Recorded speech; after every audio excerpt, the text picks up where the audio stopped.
guys, this is Lucas, and today I'm going to be doing a little unscripted rant, ramble review, whatever you want to call it, of Sly Cooper 2, Band of Themes, joined by Joey, aka King Ram.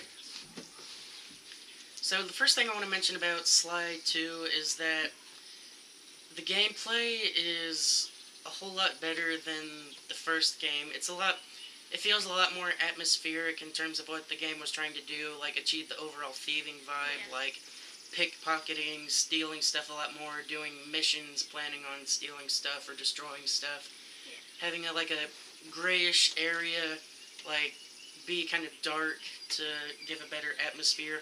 I especially like how creepy and dark Contessa's levels are, with all the weird howling sounds that you would hear in the background, the creepy creatures, just all that stuff.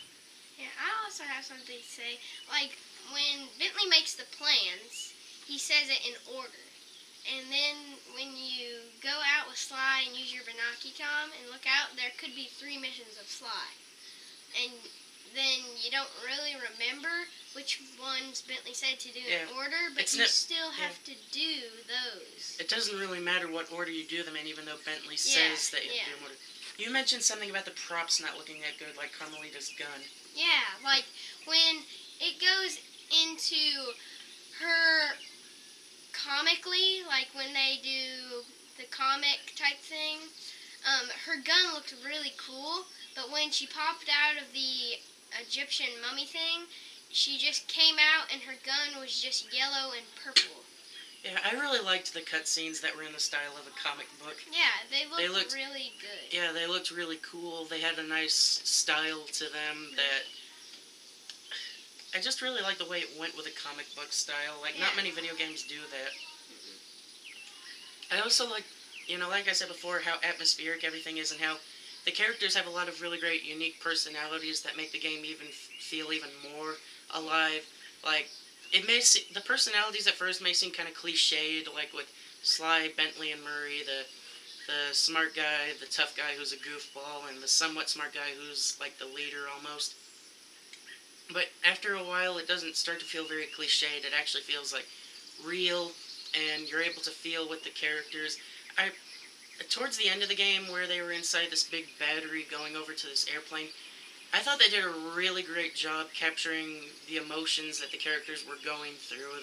I thought that was a really well done scene.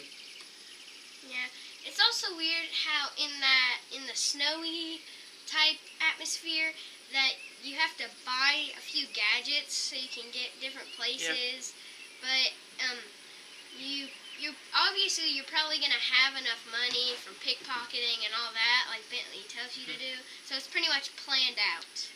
One thing that I really thought was cool about pickpocketing is that they would shine, like their pockets would shine, so that you would be able to know if there's a special item that would be able to get you more money. I thought that was a nice little touch there. Also, with the money, I kept getting a lot of money and had nothing to do with the rest of it because I bought so many gadgets. And when I was getting closer to the end of a few levels, I just had so much money.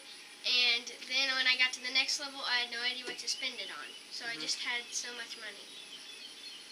And also, in first level, when you're following Dimitri and following Constable Neela, when they run into guards and stuff, just because it's planned to go from one place to another. And they should have probably done something where they don't run into the guards, because you just have to stop behind them.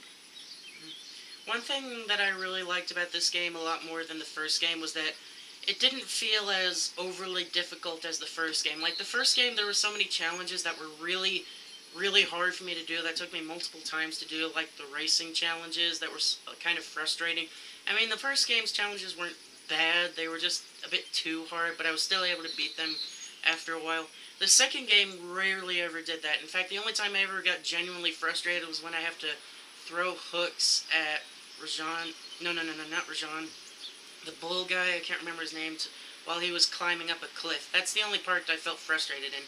Every other part of the game was challenging enough to still be really fun.